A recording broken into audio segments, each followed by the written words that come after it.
Oye, pero Fernando, eres duro ahí preguntando. O sea, porque empieza primero donde tú naciste.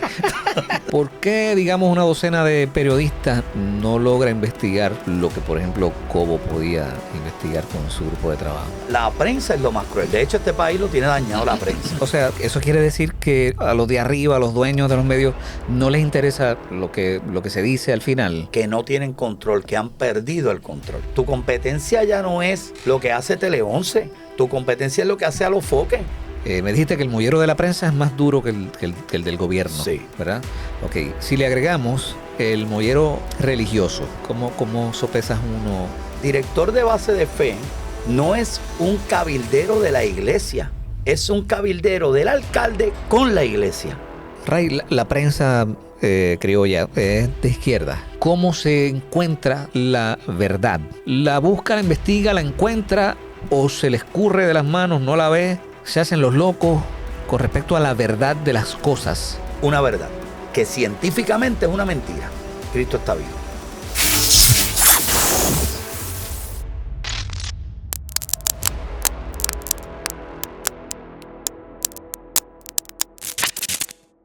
Señoras y señores, bienvenidos a un nuevo episodio de Expertos en Nada desde Bunker Studios, o sea, Bunker TV, aquí en Aguas Buenas, Puerto Rico, una presentación precisamente de musamorada.com, porque aquí está nuestra cabañita, y también de fernanreyes.com. Pues ya tú sabes, le das like, compartes, comentas y sobre todo te suscribes si no lo has hecho. Señoras y señores, damas y caballeros, para mí es un privilegio inmenso tener un amigo que, bueno, somos panas desde el siglo pasado. Sí. Ray Cruz. Fernán, ¿Cómo tú estás, bro? Gracias por la oportunidad de tenerme aquí. Estoy contento de que estés aquí. Sí. Esto es lejos. Sí, pero muy bonito, muy bonito. Y sabes que yo no acostumbro dar entrevistas. ¿Por qué? Quizás es que estoy ya prejuiciado en lo que puede salir de ahí o en tener a alguien que de momento te va a entrevistar con una línea ya hecha o un pensamiento hecho de ti. Y cuando me escribiste, para la gente que sepa, yo vivo en Miami. Uh-huh. Y yo no te contesté, o sea, cuando vienes a Puerto Rico no te contesté, sabes que eso como quedó ahí, pero tan pronto surgió el viaje para venir a Puerto Rico, la primera asignación fue el poder estar aquí. No, mano, gracias. Así que es una entrevista que yo quiero hacer. Brother, es un privilegio para mí. Porque tú eres una personalidad y un veterano y tienes un expertise en la cosa de los medios y unas experiencias que son únicas. ¿Cuál es la experiencia más dolorosa en los medios? Oye, pero Fernando, eres duro ahí preguntando. O sea, porque empieza primero donde tú naciste. ¿De dónde es Ray Cruz? Sí, bueno, de Ponce. Pero la experiencia más dolorosa en los medios. Wow. Sí. Mira, yo pienso que fue WIPR. ¿Por qué? Yo pienso que WIPR, yo hice un buen trabajo allí. O sea, independientemente de lo que puedan decir mis detractores, mis enemigos, todavía el otro día estaba escuchando en un sitio que estaban hablando de WIPR en una radio y alguien dijo, eso fue el último momento bueno. Y yo creo que en WIPR lo marcó Incerni, lo marqué yo, o sea, fueron unos momentos buenos. Pero ya yo venía con una carga de enemigos, sobre todo en la prensa, uh-huh, que aprovecharon el momento para buscar todo y tratar de ponerme como una persona que era un abusador, como alguien que no tenía sensibilidad. Recuerdo a un familiar mío que una vez me preguntó, pero mira, eso que está pasando allí, ten misericordia, tu mamá murió de cáncer. Y por el caso de Torrealba, que era una persona que me hizo una huelga de hambre allá al frente, uh-huh, y yo le dije a mi hermana, mira, dije mi hermana, ¿verdad? Dios la bendiga, Glisette. Pero yo le dije, Glisette, eso no es mi dinero, yo no puedo hacer un cheque y decir, toma, mira, por favor, ya, vamos a transar esto. Este es el dinero del pueblo y yo no puedo hacer eso así. Creo que ese fue el momento más doloroso. Incluso a veces he pensado que si tuviera la oportunidad otra vez de hacerlo, no lo haría. ¿Y qué es más cruel, los medios o la prensa? ¿Cuál de esos dos monstruos es más cruel? La prensa es más cruel. La prensa cuando se levanta y en este país es buscando no cómo vamos a ayudar al país, sino a quién vamos a destruir hoy. De hecho, yo en estos días estoy escuchando todas las estaciones de radio y te tengo que decir que todavía no he encontrado un programa que me diga, wow, esa gente está discutiendo algo que si esto resulta, el pueblo se va a beneficiar. Todo es que tiene que hacer Jennifer, que Jennifer está haciendo esto, que si Tomás Rivera echa de esto, que si de momento Miguel Romero puede ganar, que si los votos de las elecciones, que si Wanda Vázquez con la escolta. Pero cuando tú dices, ok, perfecto, de todo lo que están hablando, ¿qué carajo tiene que ver con el pueblo? Nada. Y aparte, ahora tenemos la novela del enfermero y el biólogo marino. Sí. Entonces tú te das cuenta que la prensa es lo más cruel. De hecho, este país lo tiene dañado la prensa. O sea, que tú crees que el poder de la prensa es peligrosa para la salud de este país. Para el desarrollo, para la salud emocional, para... Sí, de todos lados. El poder de la prensa es el daño del país. Pero una cosa, Ray. O sea, pero ¿cuánto poder en realidad tienen los miembros de la prensa cuando se dice que son las líneas editoriales de arriba las que mandan al final? O sea, mira, ¿quién realmente tiene el poder cuando se habla de la prensa? Ya no hay líneas editoriales desde arriba. No. O sea, ya no hay líneas. O sea, la línea editorial la establece el club de periodistas. O sea, todos los periodistas de alguna forma quieren estar rankeados con otros periodistas, están buscando su oportunidad de ser aceptados entre el club de periodistas. Entonces, cuando hay un periodista que se sale de la línea, lo descartan. Pero cuando tú eres un periodista que te mantienes en la línea, entonces tú eres aceptado en el corillo, tú eres parte del grupo. O sea, eso es lo que le está pasando a Gabrielini, tal vez, ¿no? Sí, eso es lo que le pasa a Jesús Rodríguez García. Exacto. Eso es lo que le puede pasar a Gabrielini. A mí me pasa, a mí en menos. A mí en menos. Porque, por ejemplo, con los medios que yo trabajo, dentro de todo, pues aceptan que por alguna razón, que a muchos periodistas les molesta, Dios me dio una habilidad de poder trabajar estrategias de medios de noticias que resultan, que si las emisoras las implementan, resultan. En Miami me está pasando y está teniendo muy, muy buen resultado lo que se está haciendo, porque yo también pues ya aprendí a vivir con eso. Pero sí, si tú estás en el grupo, tú eres aceptado, tú jangueas con ellos, tú vas, te empiezan a recomendar para otros sitios, pero volviendo al punto, no hay línea editorial de medios. Y, o sea, eso quiere decir que a los de arriba, a los dueños de los medios, no les interesa lo que se dice al final. Que no tienen control, que han perdido el control. ¿De veras que sí? Sí, por ejemplo, vamos a poner un ejemplo. Hay muchos programas de radio y televisión que son consultores de gobierno o asesores de gobierno o expolíticos que están dando un análisis basado en qué ellos quieren que escuchen los gobernantes. Es como su forma de ponerse en vitrina. Mira que mucho yo sé, yo soy el que analizo, pero la verdad, no hay una conexión con, como dije al principio, con lo que tenga que ver con lo que el pueblo necesita. Los medios de prensa o los dueños de los medios de prensa, como han tenido que abrirle la puerta a expolíticos, pues mira, ya no hay analistas. Si tú te pones a fijar, de los pocos que quedan, está Luis Dávila Colón, hace tiempo estaba Pasaracua, pero habían gente que su trabajo era analista. Sí. Ahora lo que nosotros tenemos son expolíticos que todavía siguen teniéndole fidelidad a su partido, tratando de aparentar que están hablando por el pueblo. Así que hay una desconexión entre la prensa, el pueblo y las necesidades reales. Mira, hay una desconexión completa con las necesidades reales del pueblo, completa. ¿Qué tiene que cambiar entonces en la prensa para que sea distinto? Pues mira,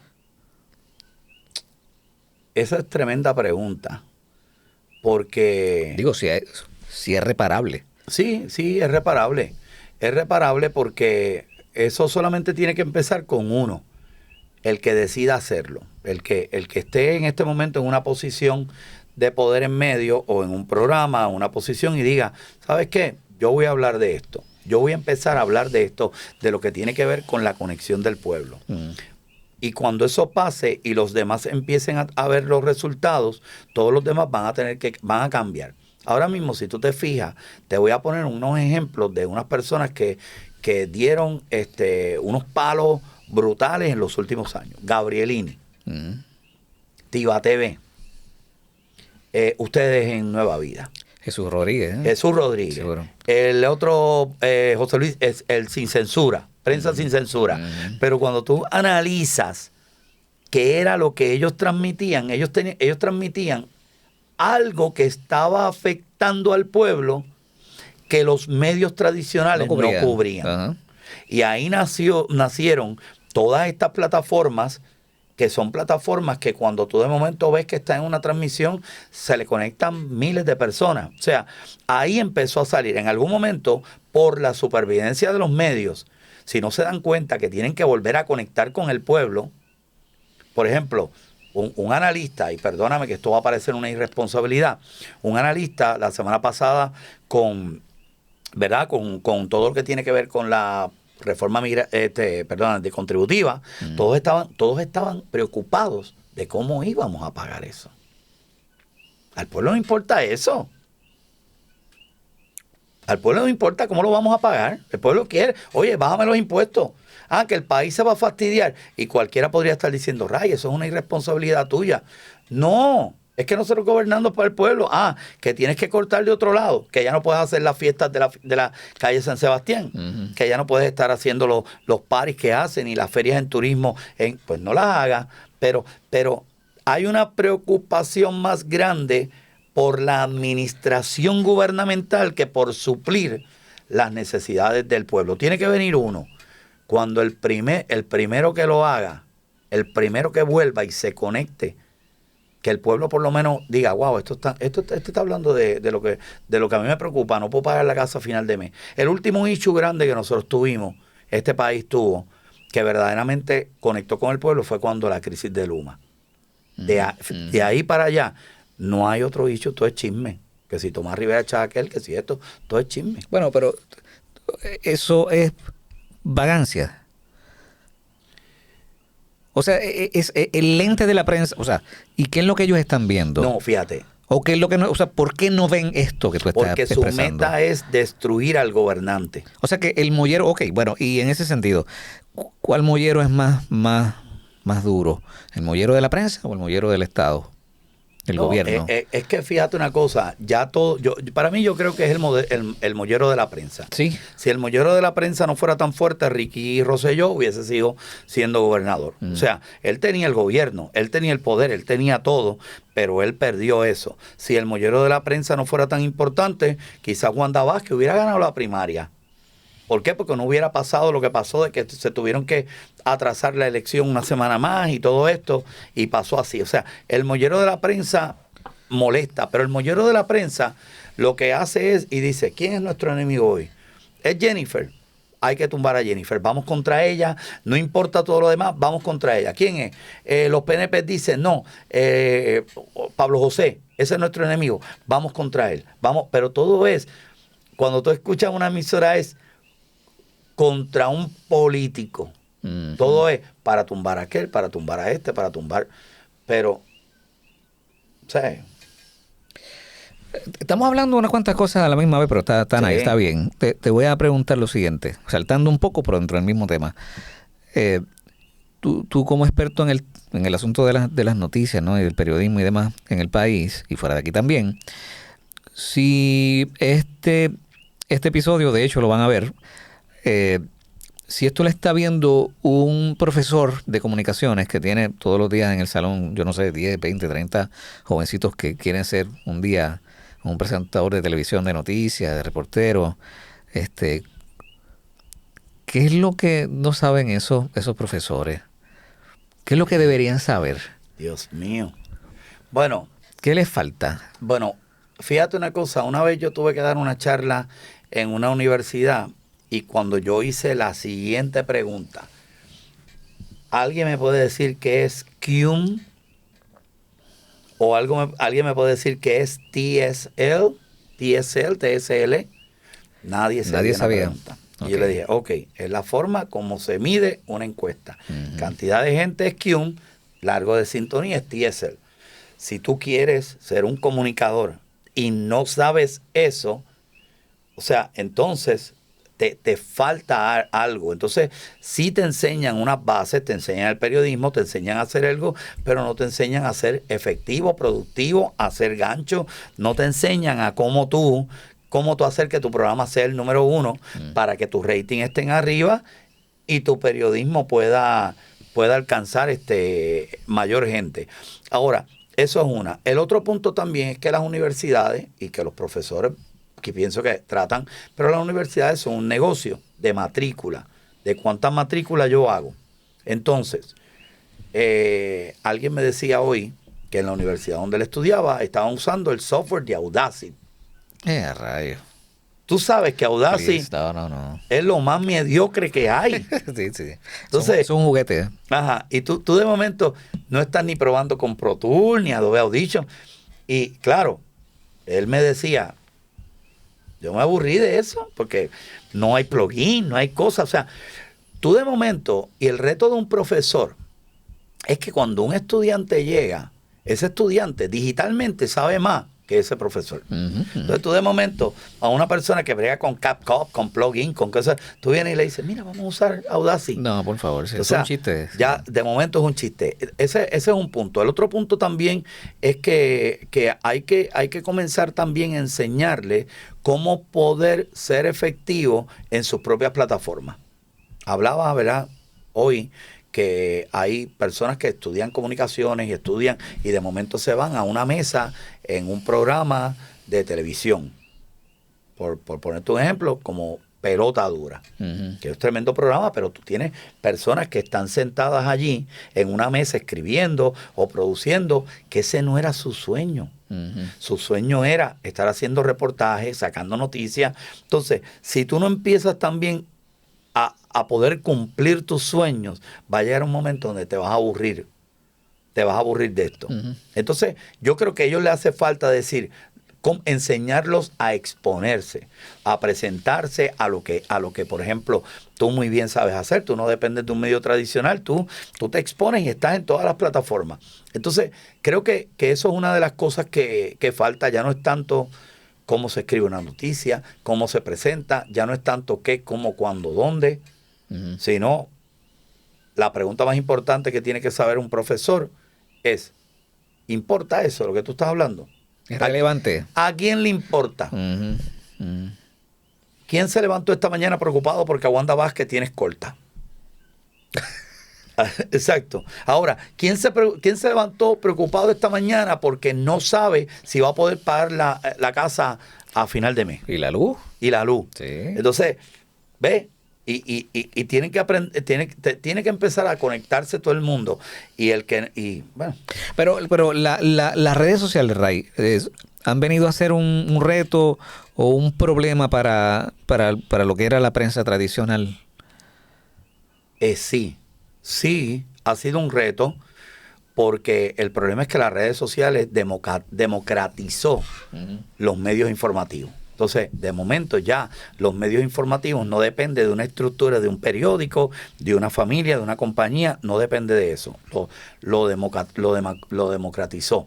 Entonces, el que de momento pretende hacer las cosas como todavía las estaba haciendo hace 30 años atrás, se quedó atrás. Pero eso tiene, o sea, también el problema, corrígeme, de que entonces entra gente que no sabe lo que está haciendo. Sí. Se pone en las redes sociales y si tienen unos cuantos seguidores y siguen creciendo, pues entonces tienes una cepa de periodistas que no son periodistas. Claro, pero ¿sabes qué? Vamos a poner una cosa. Vamos a pensar algo. Vamos a poner el ejemplo de un periodista que se llama Eliezer Molina. Eliezer Molina técnicamente es un periodista. Él agarró y él grababa en video y aquí estamos. Es verdad que él lo hacía de una forma de activismo, pero ¿por qué Eliezer Molina empezó a tener millones de views? Porque allí no había un periodista que no le importaba eso. Entonces, ¿qué pasa? Dejan de ellos conectar con esas cosas y ahí es que se cuelan todos los demás. ¿Y eso es bueno o es malo? Bueno, es bueno para el pueblo. Es bueno para el porque pueblo. el pueblo tiene la información. Sí. Es malo para el medio que se quedó atrás. Es malo para el medio que no está actualizando cuál es la tendencia. O sea, aquí, por ejemplo, en muchos medios de noticias, te lo voy a decir, en Estados Unidos quizás en el mercado americano es distinto, pero en muchos medios de noticias no hay nadie que esté diciendo por dónde va la tendencia. No, dependemos de lo que nos traiga Lenin. Y lo que nos trae Lenin es la noticia. Y dependemos de lo que nos trae Lúgaro, de lo que nos trae Pelotadura, pero no hay nadie diciendo, no. Oye, gente, esto es lo que está pasando tendencia. Hace 2 días, por ejemplo, yo vi que había una transmisión de Telemundo conectada miles de personas viendo el juicio del biólogo y el enfermero. Entonces, hay que aprender a identificar, a leer esa data que está entrando diariamente, porque ese trabajo de criterio noticioso lo han sustituido los algoritmos. Los algoritmos lo han sustituido. Yo creo, es salvable, pero tiene que alguien venir a decir, ¿sabes qué? Hay que empezar ya. Esto que teníamos funciona en su momento, vamos a hacerlo de nuevo. ¿Por qué CNN está en el piso? Porque está tratando de salvar esa estructura. O sea, están tratando de salvar la estructura que ya murió. Cuando tú tienes que decir, mira, borra esto, no existe. Implosiona y empieza con otra cosa. ¿Qué haríamos de nuevo? Empiezo otra vez de nuevo. Para que eso a los medios tradicionales se le hace bien difícil, ¿verdad que sí? Se le hace bien difícil. Se quedaron atrás. Mira, yo creo que todo dueño de medio tradicional quiere entrar en esa onda. A veces es que sus empleados no están entrenados, que no saben hacerlo. A veces es que, y por ejemplo, una de las cosas que está pasando mucho en Puerto Rico y en todos lados, no hay directores de programación. No los hay. No los hay. No. O sea, no hay productores incluso. No los hay. Entonces, ni locutores tampoco. Ni locutores. No. Entonces, ¿qué pasa?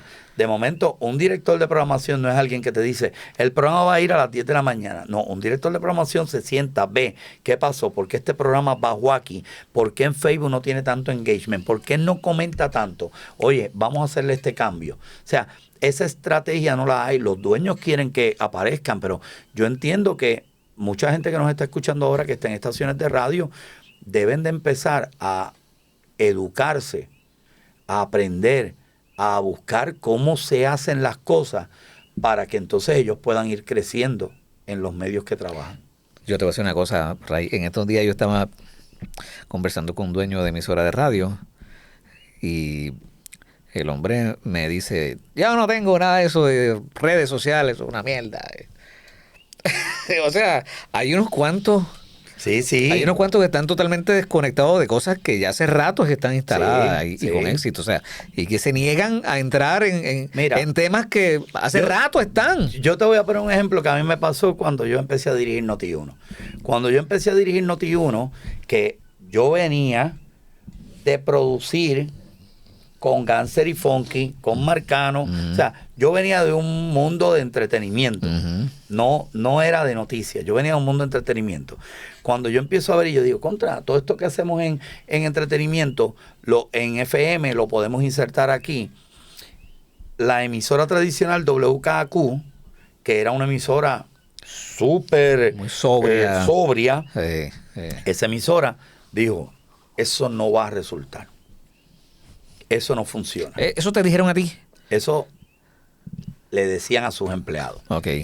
No, eso no va a resultar. Eso es de paso nada más. Eso no va a resultar. Pasan 6 meses. Tú dices cuando tú empezaste a hacer eso. Cuando yo empecé. Ya, sí. Pasa, y tú sabes, Noti1 estaba con unas promos bien impactantes. Agresivo, mientras aquel, la hora 7:35. O sea, y nosotros ahí con una movida bien impactante, concursos, Aquello fue un palo. todo este Sí, tipo sí, de sí. cosas. Ahí, eso fue Revolucionario. revolución. Sí. Completo. ¿Y qué pasa? Claro, tenía también una empresa como unos Radio Group que le gustaba también eso. O sea, a unos Radio Group siempre le ha gustado la bayolla. O sea, la cuestión de... El rebuleo. Sí, y ellos son de los que, dale, Ajá. vamos. O sea, ¿qué pasa? Cuando empiezan a ver todo esto, ellos dicen, no, eso no va a durar mucho tiempo. Le doy 6 meses. Después, le doy 1 año. Después, ya pasaron 2 años. Y cuando vieron, uy, gente, el mercado cambió a esto. Esta es la tendencia, esto es lo que está trending. Tuvieron que entonces sacar a la persona que dirigía noticias. ¿Por qué? Porque la persona pensó que esto era cuestión de tiempo y no se preparó. Terminó y pues pasó y ellos trataron y trataron. Terminaron al final copiando nuestro formato, nuestro estilo, copiando nuestras promos, copiando todo eso. Entonces, porque si no se hundían definitivamente. Si no se hundían. Y eso incluso lo levantó con unos grandes profesionales. Tenían allí también tremendas personas que eso les ayudó. Pero yo lo que digo en este momento es que el que ahora en el medio digital, el que no vea eso, el que no diga, gente, me tengo que mover en esta dirección, tengo que hacer esto, tengo que estar donde están ellos. Por ejemplo, yo digo, hay una tienda muy famosa de ropa que está en todos los centros comerciales. Esa tienda, tú te vas tiene 2 pisos, 3 plantas, y tú ves tienda por departamento. Y tú te vas 10 minutos después al otro mall y hay otra. Y te vas al otro y hay otra. ¿Por qué? Porque hay que estar en todos los malls. Sí. Hay que estar en el mall de TikTok, en el mall de Instagram, en el mall de... La radio también tiene que estar en todo eso. Y en una avenida te da más y en otra te da menos, pero hay que estar en toda Exacto. la avenida. Sí. Y la televisión también. Por ejemplo, si tú te pones a fijar y tú dices, ¿cómo todavía nosotros en la televisión estamos viendo un hombre y una mujer sentados detrás de un escritorio, leyendo un prompter y presentando reportajes? Igualito que hace 50 años. Igualito Sí. que hace 50 años. Entonces tú de momento prendes la televisión en Chile y tú ves los tipos de pie y miren, y musicalizados. Hay una cosa con efectos de sonido y los tiros de... O sea, una película. Tú ves de momento Discovery Channel, que antes tú veías, cuando te acuerdas, en tu época, ¿verdad? Yo soy un poco más joven que tú, pero en tu época tú veías en Guapa que decía, y el lagartijo agarró la mosca. Y que hoy en día ese mismo documental le ponen una cámara en la boca del tiburón para proyectar cuando el tiburón viene y da el mordisco. O sea, entonces, esos elementos de producción hay que empezar a añadirlo, pero la gente, y más ahora. O sea, oye, Fernán, mano, ¿cómo es posible que la gente ya no ve, tu competencia ya no es lo que hace Tele 11, tu competencia es lo que hace Alofoque? Entonces, si tú de momento vienes y presentas un programa donde tienes 3 tipos sentados atrás de un escritorio, o tienes el otro allí que se para allí detrás de una cámara, y tú de momento ves que los otros están haciendo otras cosas, tienes que volver. Tú lo que quieres decir entonces es que el resultado final es que Alofoque se vuelve una noticia. Exacto. Porque los que producen noticias se quedaron atrás. Los que producen noticias se quedaron atrás, son obsoletos. Bueno, perdona, para mí, que es mi época, es obsoleto, es viejo. Sí. O sea, yo, de momento, veo y ya lo veo viejo. Incluso, no estoy hablando solamente de los medios en Estados Unidos. Ya ver Fox News es viejo. Ya el tipo de noticias que nosotros tenemos en este momento es la noticia donde está ahí y el video le dieron para atrás y de momento se zafó el tiro y en Minneapolis y las protestas y están ahí. Esa es la noticia. Pero entonces me ocupa este tema, Ray, porque tú estás hablando de la inserción, y tú eres el culpable, del elemento de entretenimiento en la cosa de las plataformas de formatos de noticias. Entonces, ese elemento entretenimiento dentro de una de un ecosistema que se supone que es sobrio y serio, porque estamos hablando de información, no relaja o distrae precisamente el mensaje principal, que es información seria precisamente de país, de gobierno. O sea, de repente no se convierte en un show lo que se suponía que era información seria. Bueno, lo que pasa es que lo que hace serio es el contenido que tú estás dando. Los elementos de producción que tú usas para presentar ese contenido, eso es otra cosa. O sea, esto es un storyboard que lleva dos áreas. La área de lo que es el contenido, pero también cómo tú presentas ese contenido es lo que hace que el programa sea entretenido. Yo le digo, cuando la gente piensa en entretenimiento, piensa en chistes, en risa, en el programa del guitarreño. No. Entretenimiento es todo aquello que no sea aburrido. Ya. Ese es el punto. Bueno, qué conversación más brutal esta que estamos teniendo aquí. La gente tiene que estar escuchando los coquíes. Es que estamos tú sabes, estamos en Musa Morada. Hay gente que vive fuera, o sea, los boricuas en la diáspora la llaman, que me dicen que no borre el sonido de los coquíes. No se puede. Porque yo iba a insular, o sea, así se dice, ¿no? Insulación. Sí. Para que a sellar full. Pero le voy a dejar los coquíes ahí. Sí, para que se escuche. Sí, le dé nostalgia y está lindo. Oye, Ray, qué interesante esta conversación. Voy a volver a este punto que me interesa mucho contigo. Ok, ahorita te hablé de los dos molleros, ¿no? El mollero de la prensa y el Estado. Me dijiste que el mollero de la prensa es más duro que el del gobierno, sí, ¿verdad? Ok, si le agregamos el mollero religioso, ¿Cómo sopesas uno y otro y el otro? O sea, ¿quién tiene más fuerza? El mollero religioso no tiene ningún valor en este momento en Puerto Rico. Espérate. Pero no fueron los religiosos los que cambiaron el juego político aquí. No, pero no tiene ningún valor. ¿Por qué tú dices eso, Ray? El modelo religioso no tiene ningún valor aquí. El modelo religioso, la fuerza religiosa, los pastores... Ninguno, Ray. Y me entristece decir eso. Explícamelo. Me entristece decir eso. Explícamelo. Porque, mire, si hay una crisis en un país y si nosotros estamos viendo una debacle en este país, se debe completamente a la iglesia. No tiene que ver ni el reggaetón, no tiene que ver nada. El único culpable es la iglesia. O sea, y ustedes cuando pueden, ustedes analicen la Biblia y vean que cada vez que hay un debacle en un lugar, hubo desobediencia. Y la desobediencia no tiene que ver, incluso porque uno puede decir, bueno, el rey fulano hizo todo lo bueno ante los ojos de Dios, el otro hizo todo lo malo ante los ojos de Dios, pero si te fijas, en ese momento la iglesia era el gobierno. Porque los reyes eran un rey de un estado religioso, como lo era Israel, Jerusalén, por ejemplo.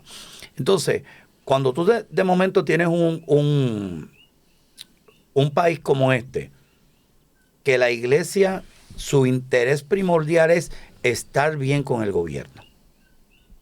Y yo te voy a decir desde cuándo comenzó a dañarse eso, porque hubo un momento donde político que no iba al clamor a Dios era político que perdía las elecciones. O sea, los 90, 80, 90, sí. Todos los políticos tenían que estar allí. Pero entonces vino el gobierno y empezó a crear las oficinas de base de fe. Entonces agarró un pastor y le dio un salario. Entonces, si tú te fijas, el director de base de fe no es un cabildero de la iglesia, es un cabildero del alcalde con la iglesia. O sea, vamos a poner un ejemplo y voy a poner el mejor ejemplo que tengo. Para hacer quedar bien al alcalde delante de la iglesia. Incluso para callarle la boca a la iglesia. Y la iglesia se ha callado. Para comprarla, tal vez con algunos favores. Mira, lo peor de todo es que el problema que tenemos es que tenemos una iglesia farandulera. Que hay iglesias que es más importante una foto con un gobernador o con un alcalde y van al protocolo y se paran allí y aquí está. Entonces, yo diría que hasta lo cambian por un plato de lentejas. Porque si tú me estás diciendo a mí que dices, no, mira, sabes que están vendidos con la iglesia, pero el gobierno está construyendo templos en toda la esquina. No, no es ni por eso.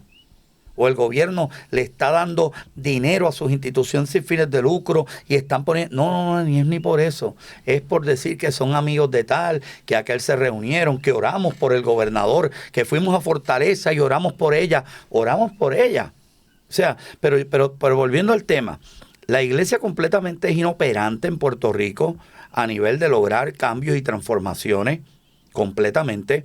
La iglesia se ha vendido con las oficinas de base de fe. Entonces, si te pongo un ejemplo como Miguel Romero, y digo, perdóneme, porque yo sé que ahí trabajan, no quiero hacer esta crítica directamente a los que trabajan en la oficina de base de fe. Es más, tómelo como algo constructivo.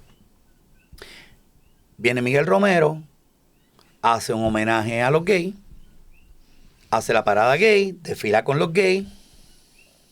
Entonces tú tienes a una iglesia que no sale a criticar a Miguel Romero, pero tiene un jefe de base de fe que se llama, no, mira que Miguel está bregando con nosotros, y todo el mundo se queda callado. O sea, es decir, no te levantes contra el alcalde por la parada gay, que yo te voy a conseguir la tarima. Porque él está haciendo otras cosas. Mire, él está ayudando, él es bien Entonces, de momento tú tienes a un cabildero antipalabra, que es un cabildero en contra de lo que dice la palabra de Dios. Y tú tienes a una iglesia, o sea, es decir, la palabra de Dios dice esto, el alcalde está haciendo esto, pero olvídate lo que dice la palabra de Dios. No es por favores entonces.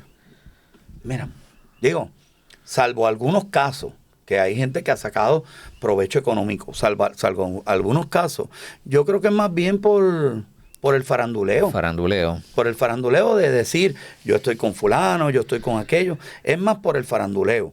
Pero no le atribuyes a la iglesia, por ejemplo, el haber presionado, por disgustarse, por ejemplo, con Ricky Rosselló en su momento, nace el proyecto Dignidad, nace de las entrañas de la iglesia, se estremece el PNP vuelve de rodillas y pide perdón y ahora dicen conservadores. Dignidad logra tener unas representantes en las cámaras. ¿Todo eso no es un logro de la iglesia? Bueno, lo que pasa es que en el momento que estaba ocurriendo Proyecto Dignidad, que se inscribe Proyecto Dignidad, que nace Proyecto Dignidad y ponen un senadora y una representante, en ese momento Proyecto Dignidad estaba haciendo lo correcto, estaba buscando la agenda correcta, pero tú tenías a las bases de fe legislando por Pierluisi. Y tú tenías a las iglesias legislando por Pierluisi, aún con todo lo que Pierluisi era, enemigo de la iglesia, santero, todas estas cosas. O sea, eso pasaba. Ahí hubo una guerra civil entre iglesias legislando por Pierluisi, más tienes un proyecto de dignidad fracasado que pensaba que solamente por ser ellos lo que eran, todo el mundo tenía que votar por ellos. O sea, yo no, mira, Fernán, yo me decepcioné de la iglesia en Puerto Rico y más me decepcioné cuando pasó lo de Guidini. Oye, yo he sido el único tipo que un grupo de concilio se firmaron una carta para censurarlo. Yo no me acordaba de... Sí. Okay. Y estaba Magdiel Narváez, que tú sabes que es una persona que podía llamarme por teléfono. No, esto... Y cuando tú vienes a ver, dice que Ray Cruz estaba... ¿Pero qué fue lo que tú dijiste? Yo me acuerdo ahora más o menos del incidente, pero... Te voy a decir. El que era secretario de AMSCA,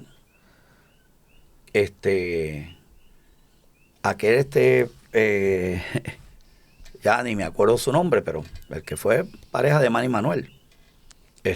Sí, porque era aquel que era secretario de AMSCA.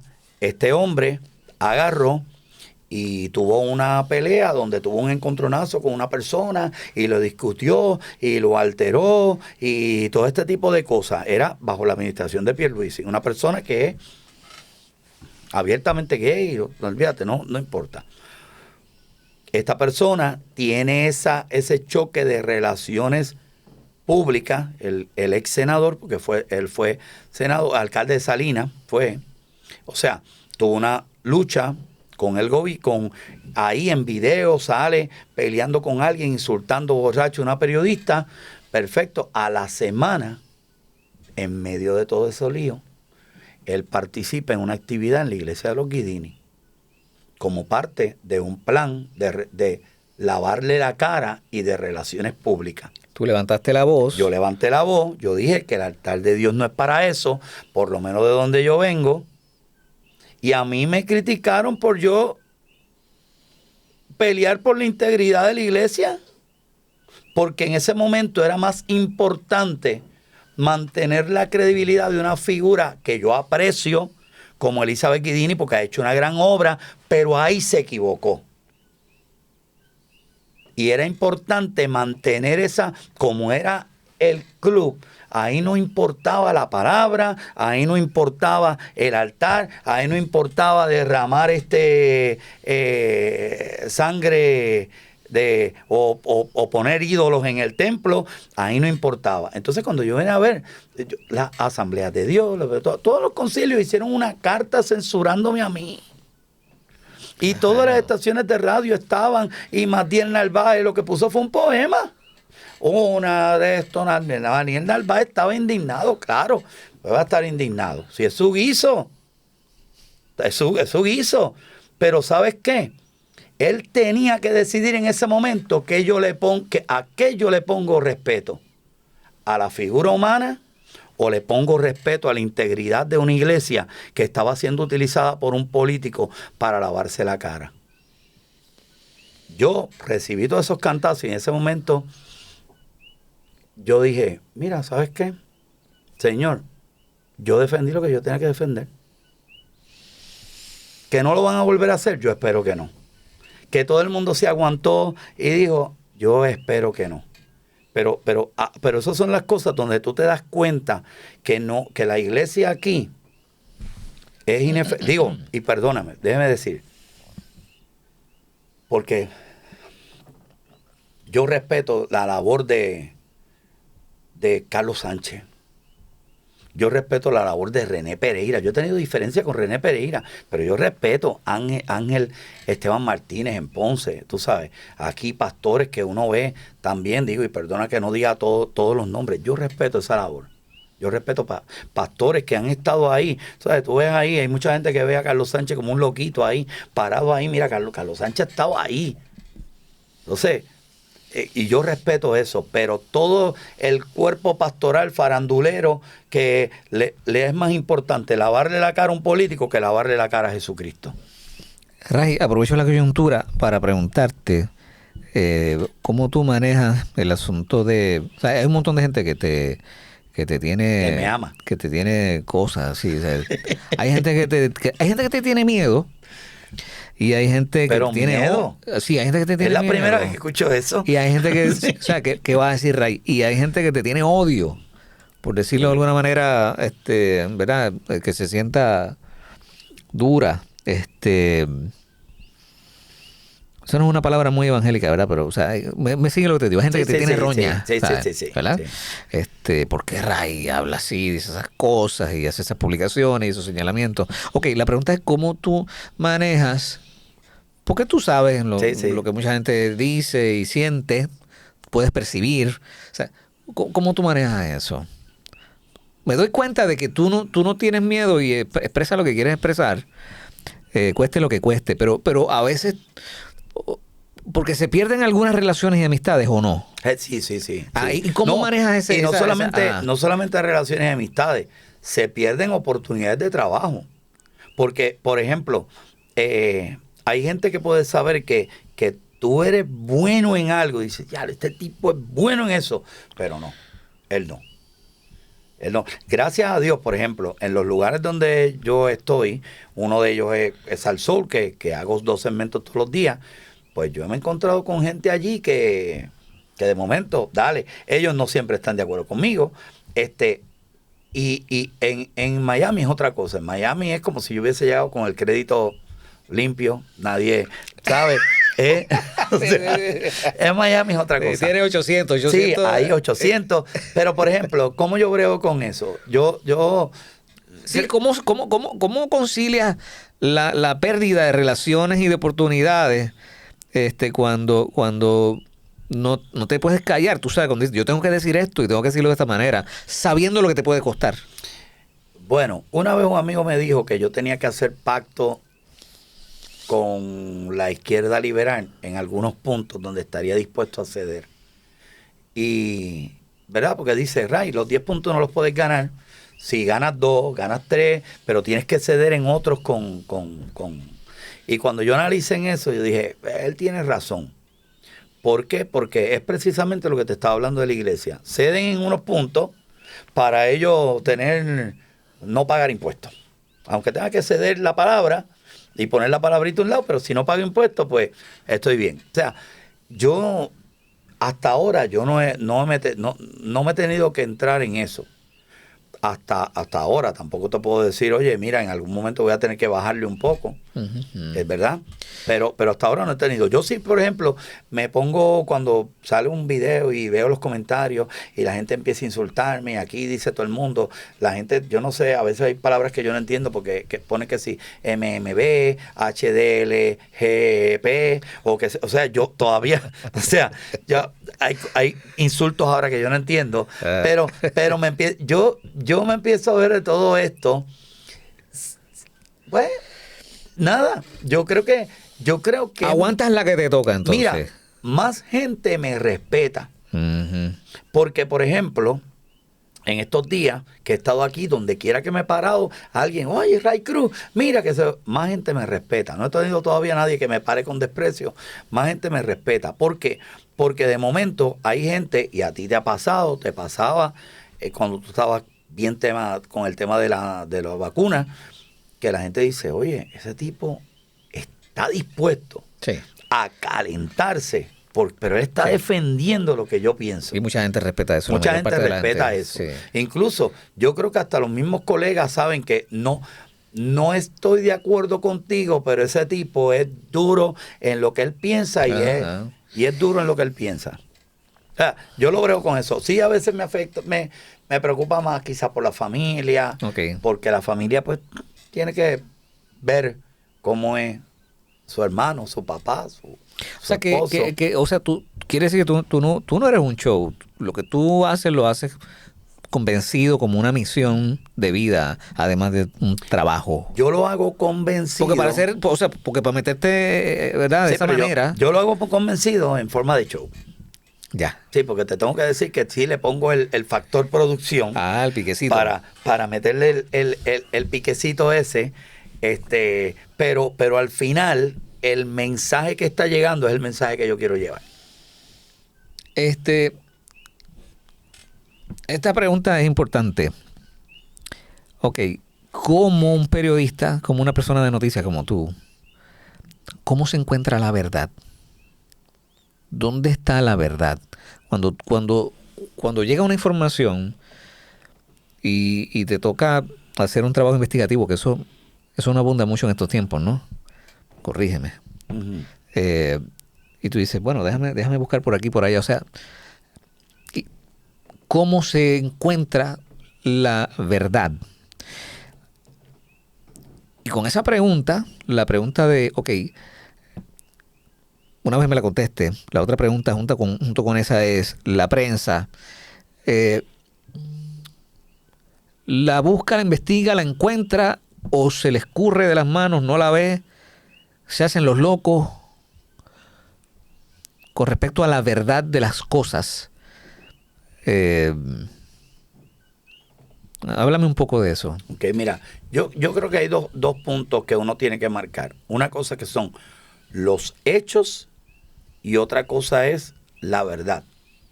Los hechos es irrefutable. O sea, los hechos son los hechos, pasó, está aquí, está la evidencia aquí. Esos son los hechos. La verdad es algo que depende de quién la dice. Todo el mundo tiene una verdad. Y tu verdad puede ser lo que para mí es la mentira, y mi verdad es para mentira. O sea, todo el mundo tiene la verdad. Por ejemplo, te voy a decir una verdad que científicamente es una mentira. Cristo está vivo. Eso es una verdad.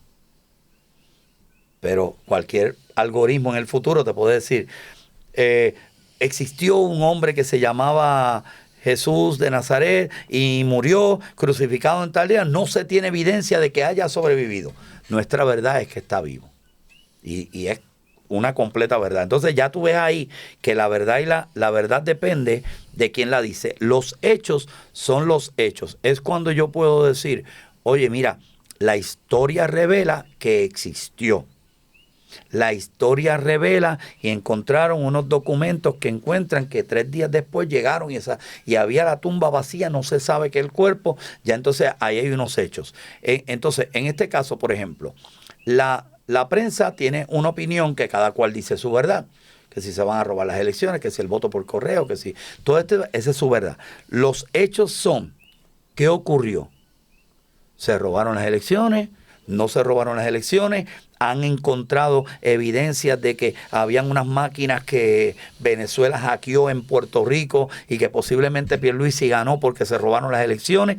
Eso es un hecho probado. Eso es un hecho probado. Entonces, la prensa que se hace el loco con los hechos, sí. Sí. La prensa sabe los hechos, la prensa sabe quién es, la prensa sabe quién va a la fiesta, la prensa sabe de todo esto. Pero no lo dice. Pero no lo dice. ¿Por qué? A veces tiene intereses. ¿Miedo? No, yo no creo que es miedo, yo creo que es más bien intereses. Sí. Por ejemplo, es bien difícil para un periodista que janguea todos los días con un analista, que quizás lo tiene todos los días allí, decir que esa persona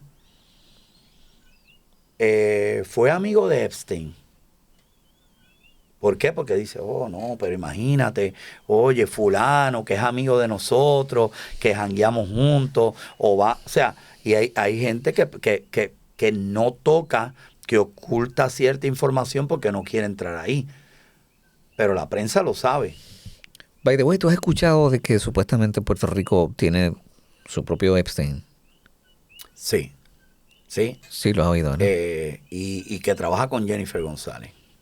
Eso yo lo he escuchado. O sea, yo no, de esa persona, rapidito, no puedo decirte que específicamente sí ha tocado y ha llevado a jovencitas o a muchachos para estar con periodistas, pero de que sí les hace fiesta, se los lleva de viaje, eso sí. Y por eso es que ciertas personas tienen protección y a veces y trabajan en el gobierno y están ahí. Y el día que eso explote... ¿Tú crees que va a explotar? Sí, tarde o temprano. A Epstein le explotó. ¿Quién pensaba? Y hoy mismo, por ejemplo, fíjate, te voy a poner un ejemplo. En ese tiempo, la verdad era que el país estaba en quiebra. Era una verdad, el país estaba en quiebra. Que había que establecer una junta de control fiscal. Tantos años después, la verdad es que había un Epstein impulsando esa junta de control fiscal. Fíjate cómo de momento la verdad era una, pero ahora nos enteramos que esta verdad no era verdad. La verdad era otra. Alguien utilizó su poder con Obama, con Paul Ryan, que era todavía peor.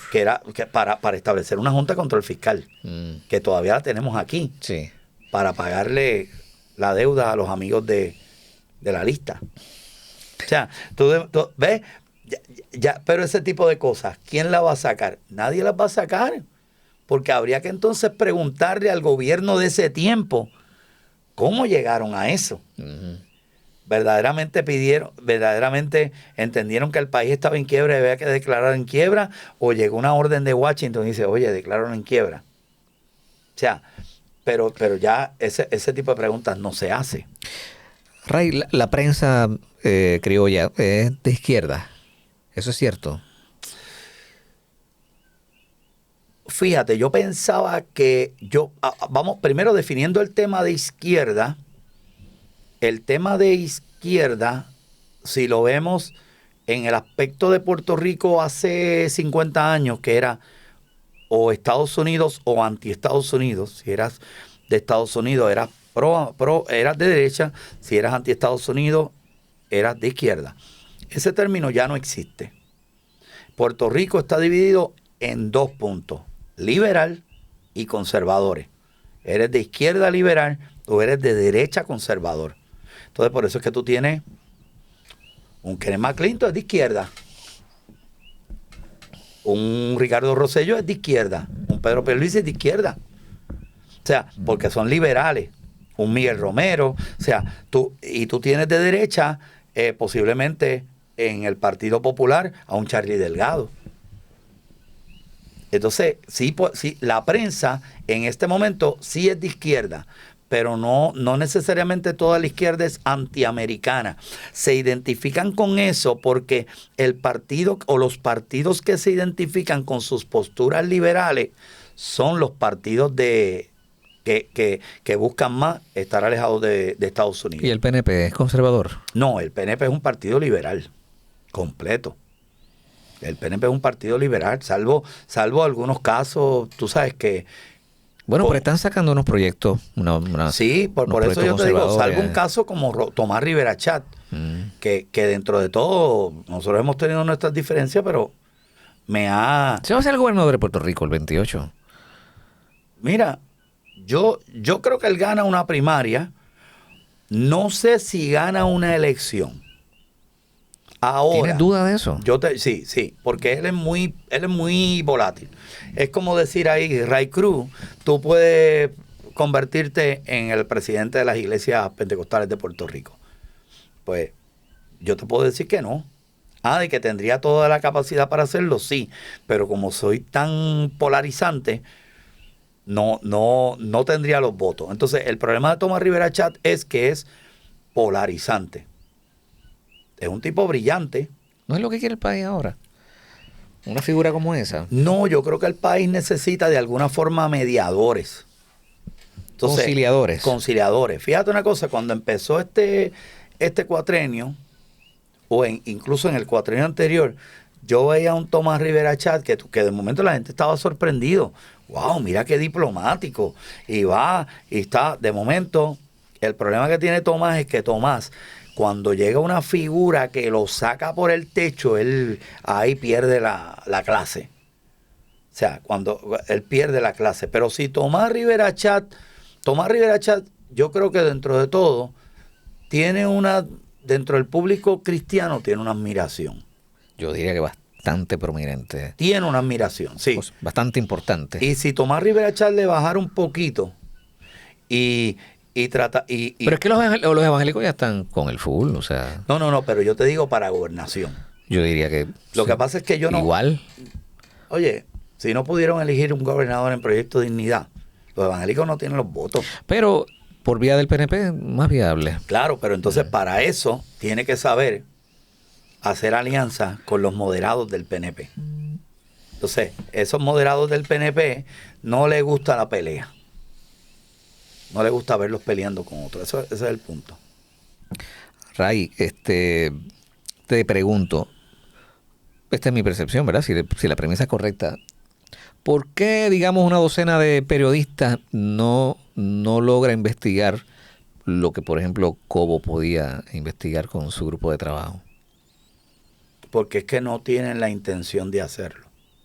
O sea, que la prensa no tiene la intención de investigar. Hacerlo. Y entonces termina investigando un productor de un show de entretenimiento. Sí, y fíjate una cosa. Eso no es una broma en sí mismo. Bueno, de mal gusto. Cuando se fue la Comay, se perdió la fiscalización en Puerto Rico. Completamente, estoy de acuerdo. Se perdió el periodismo. Sí, estoy de acuerdo. O sea, full.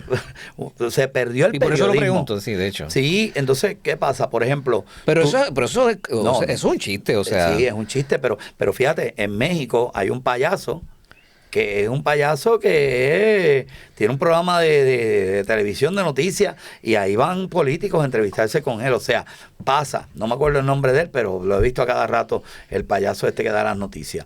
Entonces, lo que te quiero decir es que ahí se perdió. ¿Y qué pasa? Cuando tú de momento tienes, por ejemplo, Mira toda la gente que se está muriendo de cáncer y tú crees que alguien ha dicho, oye, vamos a investigar los efectos de la vacuna. No. O sea, Ni con un palo largo tocan ese entonces tema. ya tú de momento ves ahí que, ahora, tú pregúntale a esos periodistas si se pondrían la vacuna número 9, ya todos te dicen que no. Ujú. Entonces estábamos locos nosotros, estabas locos tú, pero ya todos te dicen que no. Entonces ya no investigan eso, ya de momento no investigan el Departamento de Salud que pasó, ya no investigan verdaderamente el caso de Wanda Vázquez. Entonces tú de momento ya no hay ningún interés porque le cambia su línea editorial personal. Ujú. Ray, ¿cuántos recortes le queda a la radio, específicamente el medio de la radio?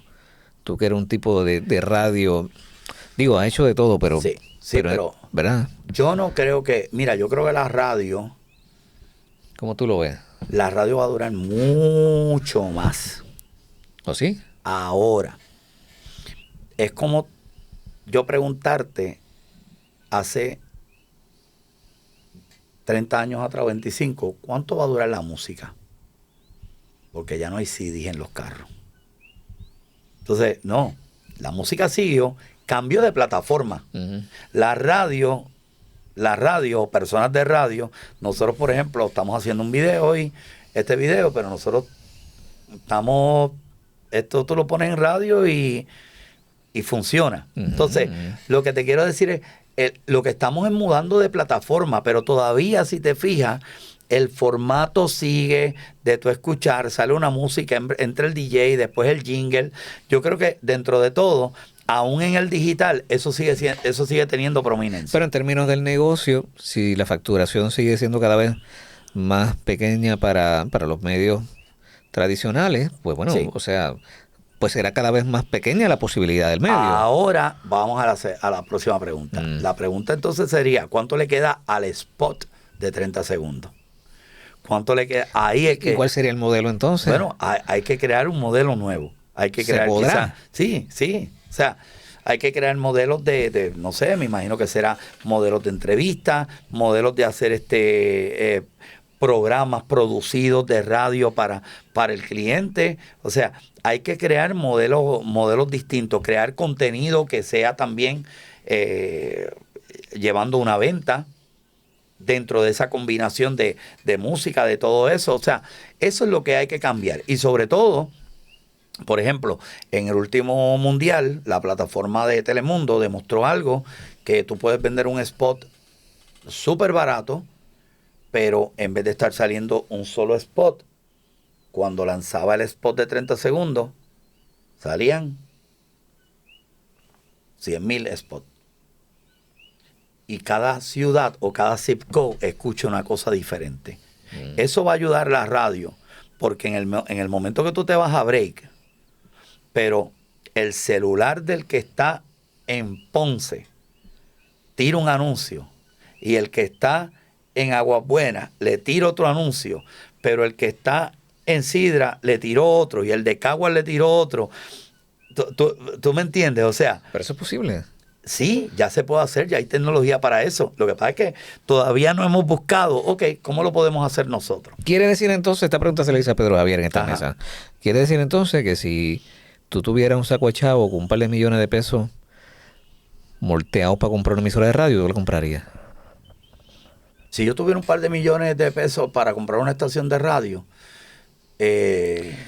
Porque yo me compraría un par de farmacias y un supermercado. no, fíjate, yo a lo mejor no pagaría lo que se pagaba hace tiempo, pero todavía sería un Queda negocio algo, rentable. queda Queda algo. Y claro, y sabiendo que tienes que pensar de 10 años. Ujú. En 10 años todo va a ir cambiando a un nivel donde... Inevitablemente. Y lo digital, pues, se quedó. Sí, lo digital se quedó y la gente va a seguir escuchando radio, pero la va a escuchar en radio digital. La gente va a seguir escuchando radio. Sí, yo también pienso, Sí. o sea, la radio está fuerte todavía. Lo Sí, que pasa sí. es que hay menos dinero, ¿eh? Sí, hay menos dinero, pero por ejemplo, hay que ser creativo en en qué se va a ofrecer para venta. Digo, yo estoy diciendo esto, pero si alguien me va a llamar, sepa que yo soy caro. O sea, yo estoy diciendo esto, pero no me venga con... O sea, hay que hacerlo así. Mira esto. Dios mío, ¿tú sabes cuántos de estos yo puse? Para que ustedes sepan. Eso no es un 8-track. No, esto no es un 8-track, esto es un cartucho. Aquí grababan el anuncio. Se ponía, ese es el 8-track. Esto es un 8-track, no es lo mismo. Espérate un momento. Mira, hay una diferencia. Aquí está.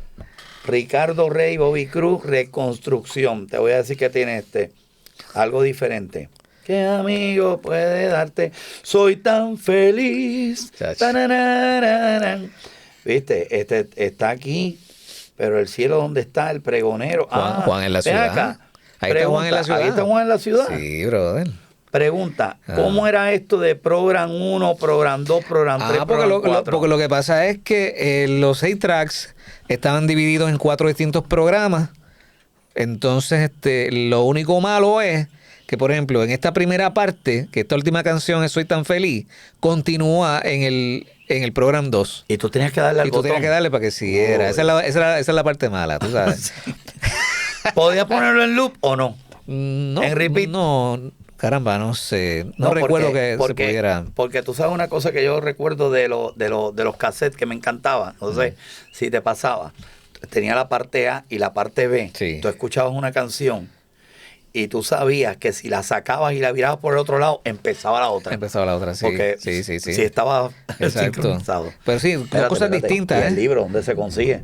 Mira, ese es el tuyo. ¿Dónde se consigue? No, eso está, sí ha salido un montón de veces el anuncio mientras estamos hablando. Mira. Con el QR. Así que. Está el QR ahí. Mira, el QR está. Está ahí, fernanreyes.com. Mira, ese es tuyo para que cuando no tengas nada que. Cuando estés aburrido. Lecciones del más acá. Bueno, sí. Un libro bonito, poético, bien chévere. Fírmamelo, por favor. Dale. Ahí. Esto es un privilegio para mí, pues. Mira, por favor. Para Ray Cruz. Mira, voy a poner eso. Aquí, señoras y señores. Bueno, qué bueno conversación eso. más chévere, brother. De verdad que sí. De verdad Sí. que hemos tenido casos buenos y he hablado también, me he desahogado de algunas cosas. Con todo y esto. Muy bonito el Bunker, te felicito. ¿Te ha gustado Me encanta. Llevo ya rato mirándote. Vi las entrevistas que has hecho, vi la de Sixto también. O sea, llevo un par de ratos mirándote y me alegro de verdad, Fernán, que estés en este proyecto, de verdad que sí. No te voy a mentir, no son changuerías, no es vacilón. Que esto es un proyecto que Chachi, mi esposa, le quiso dar para adelante y yo no tenía mucha fe. Tú sabes, yo dije, no sé, me quiero coger un rato y no hacer nada. Y ella me impulsó y pues ha sido mucho mejor de lo que yo me esperaba. Sí. O sea, no tenemos un año. Mira y para ha allá. sido súper bueno, brother. De verdad que sí. Y fíjate una De cosa, verdad. es saber también que cada una de las personas que ha pasado por aquí de alguna forma impactan otros. Sí. Y entonces, esto es como una pirámide, yo digo. Porque a veces lo que uno tiene que hacer es impactar uno que impacte más y eso... Pero, Ray, tengo que decirte que... Gracias. No, mano, gracias a ti por llegar hasta acá, a este monte. Tienes que venir a quedarte a la casita. Sí. Mira, mi más sincero agradecimiento por todas las cositas buenas que has hecho por mí en el trayecto. Gracias. Y a nombre de tanta gente, gracias por lo que tú haces. Pues porque tú eres una persona importante para los medios, mano. Muchas gracias. Y tu trabajo siempre ha sido destacado, excelente. Tú eres un maestro de esta cosa y yo vivo muy orgulloso de ser amigo de Ray Cruz. Muchas gracias, hermano. Muchas gracias. Y ahora estoy trabajando en un proyecto, estoy ayudando en unas cosas con Noti1 y tengo... Y la mente ha cambiado un poco, quizás al principio no pensaba más en comerse el mundo. Yo creo que ahora hay que hacer un trabajo para transformar el país y espero que eso podamos hacerlo. Ya se está acabando el tiempo de la cosa esta, brother. Lo logramos. Sí, le metimos un montón de tiempo, ¿viste? Sí. Ray, gracias, mano. Gracias a ti. Gracias. Pendiente a toda la cosa que... Vamos a seguir pendiente a todo lo que sigue produciendo y haciendo. Así que Sí. igual. Y que se repita esta conversación. Claro que sí. ¿Por qué no? Claro que sí. Dale.